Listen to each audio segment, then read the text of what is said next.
నమస్తే అండి, ఎలా ఉన్నారు? నేను బచ్చలాకుతో ఉల్లికారం చేస్తున్నాను. ఇవి మా గార్డెన్లోనండి. ఈ బచ్చలాకు ఇది ఒక 2 కట్టలు పైనే ఉంటుంది. ఇంచుమించు 3 కట్టలు అనుకోండి. ఆకు కట్ చేసి పెట్టుకున్నాను కడిగేసి. నెక్స్ట్ ఉల్లిపాయలు కూడా తీసుకున్నాను. ఒక 3 ఉల్లిపాయలు పెద్ద సైజువి 3, అవి కూడా కట్ చేసి మిక్సీ జార్లో వేసుకున్నాను. అందులో 2 ఎల్లుల్లిపాయలు రేకులు ఒలిచేసి వేసుకున్నాను. వీటి తర్వాత అందులో కొద్దిగా కారం ఇంచుమించు 2 స్పూన్లన్నర అలా వేసాను. మీకు ఇష్టమైతే 3 స్పూన్లు కూడా వేసుకోండి, కొంచెం కారం ఎక్కువ తింటే. ప్లస్ అందులో మళ్ళీ కొద్దిగా ఒక టీ స్పూను జీలకర్ర కూడా వేసాను. అది వేసిన తర్వాత మిక్సీ పట్టి అది పక్కన పెట్టుకున్నాను.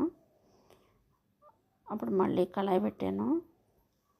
కళాయి పెట్టి అది కొంచెం హీట్ అయిన తర్వాత కొద్దిగా 2 టేబుల్ స్పూన్లు ఆయిల్ పోసాను. అందులో కొద్దిగా ఆవాలు కూడా వేసాను. అవి వేగిన తర్వాత పచ్చిశనగపప్పు కూడా వేసాను.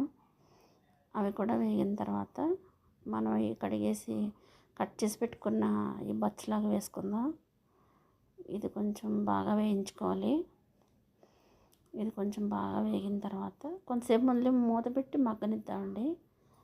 వేగిన తర్వాత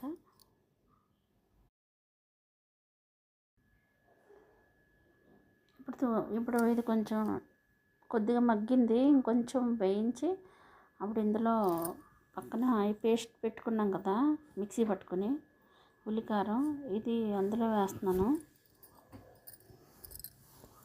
ఇది వేసి బాగా ఎక్కువసేపు వేయించుకోవాలి. అది బాగా వేయించిన తర్వాత